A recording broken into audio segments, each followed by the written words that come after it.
On my 28th birthday, I announced that I was pregnant, but my husband told everyone that he was sterile. Together with my best friend, they said that this was proof that I cheated on him.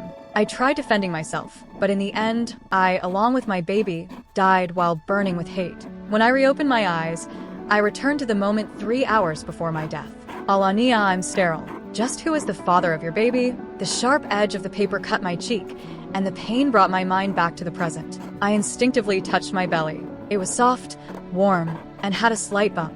When I looked around, I found that my family and friends were all staring at me strangely. If I hadn't gone to the hospital for a checkup because I was feeling unwell, you would have kept this from me. You cheated on me and want me to take care of the baby you had with your lover? Alania, you're such a conniving schemer. Jeremy Kingston, who was the one saying all these things, was flushed red as he yelled at me from a moral high ground. I stared at Jeremy with a stony face and dug my nails into the flesh of my palms. Burning hatred swam through every part of my body.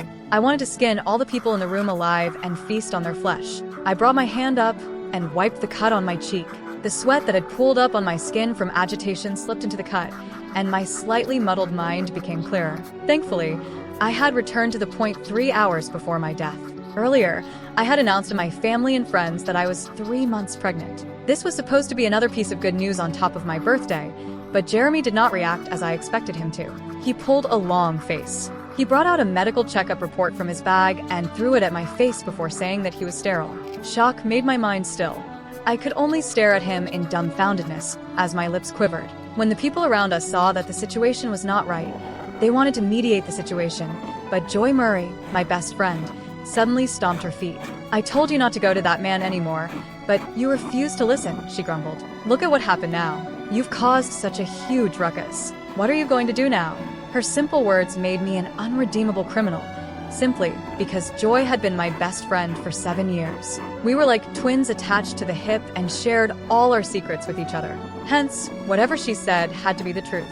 In the last cycle, Joy and Jeremy's accusations caught me off guard. Before I could regain composure and defend myself, they had already sent everyone off.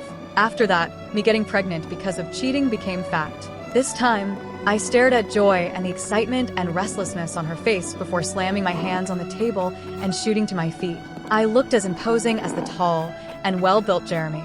You're sterile? Then, why didn't you tell me when you got the checkup before our marriage? I'm going to sue you for marriage fraud. Joy and Jeremy had been smugly waiting for me to make a fool of myself, so they were stunned by what I did. They instinctively looked at each other. I picked up the report from the floor and quickly stuffed it into my handbag while no one was looking. This was proof handed to me for free. Why should I not take it? When I tried to leave, they snapped out of their shock and tried to stop me, but I had already broken free of everyone's grasp and arrived at the door. Alania, what are you doing? This is just a misunderstanding between you and your husband. You can resolve it by talking. Besides, you're pregnant. Sit down. Joy ran over to me and grabbed my arm to stop me. With a fake smile, she pushed me back down into my seat.